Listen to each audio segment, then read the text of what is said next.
میرے گھر والے کہنے لگے کھانا چھوڑ دیں، پہلے اس کی بات سن لے۔ میں نے کہا پتر کیا ہوا، کسی نے مارا ہے کسی استاد نے؟ کہنے لگے نہیں حضرت، گھر فون کیا تھا تو میری اماں اور ابا کی لڑائی ہو رہی ہے۔ بچہ کانپ رہا ہے، ٹانگیں کانپ رہی ہیں۔ میں نے کہا کیا ہو کیا گیا تمہیں پتر، لڑائی ہو رہی ہے تو گھروں میں ہو ہی جاتی ہے۔ کہنے لگے نہیں، آپ کو پتہ نہیں وہ بڑا سخت لڑتے ہیں۔ میرے والد جب میری والدہ کو مارنے کے لیے آگے بڑھتے ہیں تو ہم سارے چار پنجوں کے نیچے چھپ جاتے ہیں، ہمیں خوف آتا ہے، وہ منظر خطرناک ہوتا ہے۔ یہ کون تکلیف دے رہا ہے اپنے بچوں کو؟ یہاں بیٹھے ہمارے ہاں میلوں دور رہتے تھے اس کے گھر والے، تو وہ تکلیف میں تھا، تو گھر میں کیا کیفیت ہوگی؟ اگر حوصلہ ہو، صبر ہو، قناعت ہو، اللہ کے دیے ہوئے تھوڑے رزق پر ہمیں راضی رہنا آتا ہو، ہمارے گھروں میں سکون آئے، اطمینان آئے، ہم جو زندگی بڑی خوشی خوشی گزار سکتے ہیں۔ ہمارے مزاجوں کا لالچ، ہماری طبیعتوں کی بے راہ روی، ہماری جھوٹی انا کا بت، ان ساری چیزوں کو ختم کر دیتا ہے۔ اپنی زندگی کے اندر اگر ہم وہ کردار اپنے بچوں کو دیں جس کردار میں موبائل بھی ہو، جس میں گاڑی بھی ہو، جس میں پیسے بھی لا کے ابا دراز میں رکھتا ہو، لیکن والد کا گھر میں مصلی بھی موجود ہو، اس کی کوئی تسبیح بھی ہو، وہ یہ بھی کہتا ہو کہ خدا نے اپنے فضل سے آج 5,000 دیا ہے تو اس میں 1,000 غریبوں کا بھی ہے، اس میں تھوڑا سا میں نے اللہ کی رضا کے لیے بھی رکھا ہے۔ اگر کوئی مشکل آ جائے تو وہ باپ اور ماں کو صبر کرتا ہوا دیکھتے ہوں، اگر ایک باپ کر بات کرے تو دوسرا برداشت کرتا ہو۔ خدا را اپنی اولادوں کو اس اذیت کا شکار نہ کرو۔ اپنے گھروں کے اندر وہ خودداری، وہ پیار، وہ وقار، وہ محبت، وہ انداز۔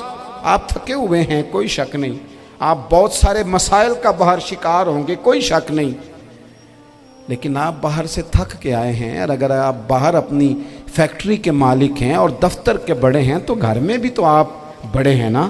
آپ کی ماں بھی تو انتظار کر رہی ہے، اس نے بھی تو دکھڑا سنانا ہے نا آپ کو۔ آپ یہ دیکھیے کہ آپ کے بچے بھی تو انتظار کر رہے ہیں، وہ چاہتے ہیں کہ ابا آ کے بیٹھیں تو ہم ان کے سینے پہ چڑھ کے تھوڑا کھیلیں۔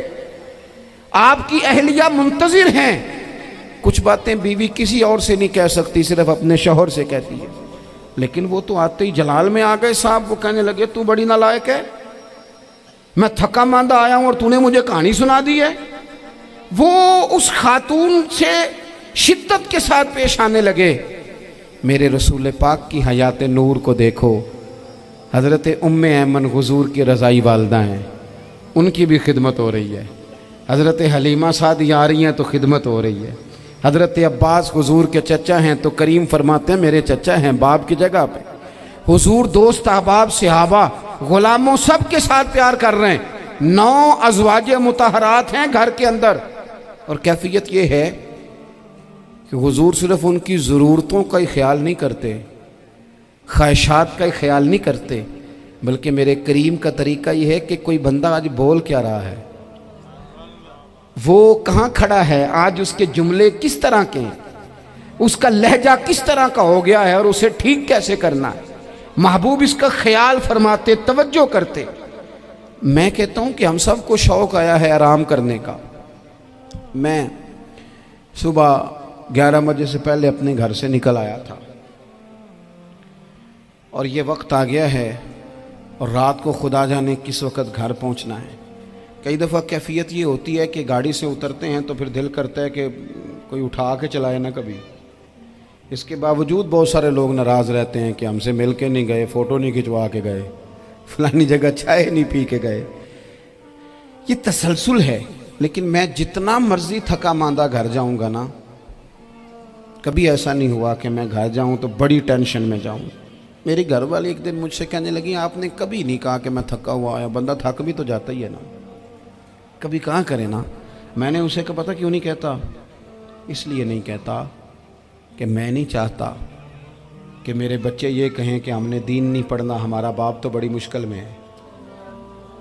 ہم اپنے کام کے بارے میں اپنے گھر میں شکوے کرتے ہیں۔ آپ کسی بچے سے پوچھ لیں کون سا کام کرنا ہے، کہ جڑا ابا جی کر دے رہے ہیں وہ نہیں کرنا۔ کیوں؟ کہ ابا جی ہر روز تو کہتے ہیں میں بڑا الجھ گیا ہوں، یہ کام بڑا مشکل ہے۔ میں چاہتا ہوں کہ میں اپنے بچوں کو یہ بتاؤں کہ پتر میں تو جدھر جاتا ہوں پھول ہی پھول ہیں، میں تو جدھر سے گزرتا ہوں محبت ہی محبت ہے، میں تو جدھر سے دیکھتا ہوں دعائیں ہی ملتی ہیں، تاکہ ان کا شوق پیدا ہو۔ میرے عزیز، آپ تھوڑا سا دل بڑا کریں۔ اگر آپ ایک کی وجہ سے پورا گھر سکون میں آ جاتا ہے تو آپ دل بڑا کیوں نہیں کرتے؟